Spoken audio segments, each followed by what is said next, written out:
Thanks for watching For Color Commentary. I'm Mark Allen, and this is a retrospective on Marvel Knights Spider-Man number 5. This is a great issue, just another great issue and a great run. Now, the difference in this issue, this is not Mark Miller and Terry Dodson and Rachel Dodson. This is Mark Miller, and if you're going to have a substitute artist, you can't do better than Frank Cho. And so this is Frank Cho doing his art, penciling and inking. And I find him to be a pretty good, I find something about his art to be similar to Dodson's art. And it may just be me, but it makes pretty smooth transition. It doesn't look it's certainly not too different and too off. Here's the, well, let me find the first, let me find a good, well, we'll just open with the front splash page there. Okay, so not too shocking, not too off, and besides, it's Frank Cho, which I first came to, I think unlike most people, Frank Cho first came to my attention through Liberty Meadows years ago. I think it was even prior to 2000. I think it was the 1990s, but I got onto Liberty Meadows from the first issue, and my comic shop, local comic shop owner at the time, Michael McCormick of Comic Empire of Tulsa, now under the management and ownership of Kenny Hooker. Michael brought me to knowledge of Liberty Meadows, said, man, you need to check this out. This is fantastic stuff. And it was, and it is still. But Frank Cho eventually broke into superhero comics. And I'm just going to show something. I'm just going to show you very quickly here. But here's the thing. Frank Cho, if he has a weakness, it is that all of his women look pretty much the same, in my experience. Mary Jane here is pretty much a redheaded Brandy, okay? And so, but I'm not complaining. His art style is wonderful. It's very smooth. It's very clean lines and just very delineable. There you go. There's a big word for you. Anyway, let's get to the story. So, I mentioned at the end of last video, or the MK Spider-Man 4 video, that Peter it ended with that splash page of Jonah Jameson saying, that looks like a very familiar face.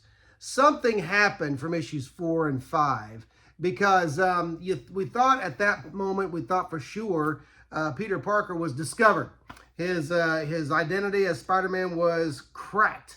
Cooked, if you will, as the young people say. And but that doesn't seem to be the case, because in the beginning of issue 5, the first few pages, he sees his picture in the paper, and the mask is still on. And before, the mask wasn't on in the picture in issue number 4. It was just a bandaged up Peter Parker. And so I'm not sure how he could fear that his identity was not by comic book terms anyway, in the comic book world. I don't know how he could fear that his identity was discovered in that picture, because he's still got his mask mostly on. But what they say is first of all, Jonah Jameson, who said the picture looks so familiar, offers a $5 million reward for anyone who can, give him the identity of Spider-Man. And how they explain it away, they basically said that his face was so beaten that with the swelling and the bandages, they couldn't tell who he was. So a decent save, but I think something changed between issues 4 and 5. Otherwise, why would Jonah say, I think that's a very familiar face? Unless he was literally just saying, wow, that face looks very familiar, but I can't place it. Maybe that's what he was saying, but I don't know. Someone that he had known for as long as he'd known Peter, I don't know. If it was really, I think well, anyway, I'm not going to over scrutinize things. It's a comic book after all. So in the midst of this, throughout this comic book, we find out also that Peter and Mary Jane have serious money issues. That comes as an unpleasant surprise. But then later in the book, we find out there's something going on with Dr. Octopus, and Peter, as Spider-Man,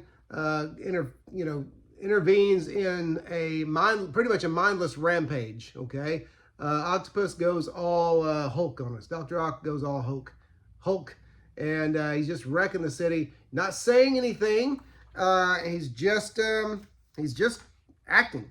He's just causing mayhem and craziness. And so Frank Cho doing a great job, man. Cho has flow. I'll just say it like that. Great. His art and his storytelling flows so amazingly, and I've always thought so. I've always liked his stuff, and even if his females all look alike, except for hair color. But and then toward the Spider-Man finally overcomes Doc Ock, and the police arrive just in time, right? After all the heavy lifting is done, the cops arrive. But Spider-Man seems to get the feeling that something's going on. Something's not right here.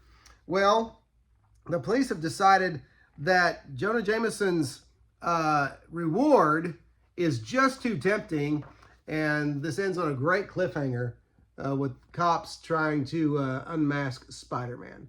And so, the hits just keep on coming with this book. And it's, leaves you with, I love cliffhangers. I love cliffhangers. I don't even know if new comics really do as a rule. I don't read enough new comics to know if it's still a thing, but the cliffhanger used to be a staple of superhero comic books, except for the done-in-one stories. And there's something to be said for those too, but you can't do all comics in done-in-one stories. I really like the format of, or the style, storytelling style of MK Spider-Man, the first year of it, with the story arcs of 4 issues. Some things kind of get wrapped up, but then new things are discovered and it all ties together. But the cliffhanger, you got to have the cliffhanger in comic books, man. Especially superhero comic books, but I would think any comic book, the cliffhanger would work. It works with TV shows. When they end with a cliffhanger, you want to know what happens next episode. You want to see that next episode. Same thing with comic books. So anyway, that's Marvel Knights Spider-Man number 5. It's a great issue, lots of fun. Love that cover illustration by Frank Cho, and just great stuff. Hey, listen, if you haven't, don't forget to like, comment, and subscribe to 4-Color Commentary if you like what I'm doing here. And if not, subscribe anyway, or tell someone to subscribe. There you go. But otherwise, thanks for watching 4-Color Commentary, and I'll see you next video.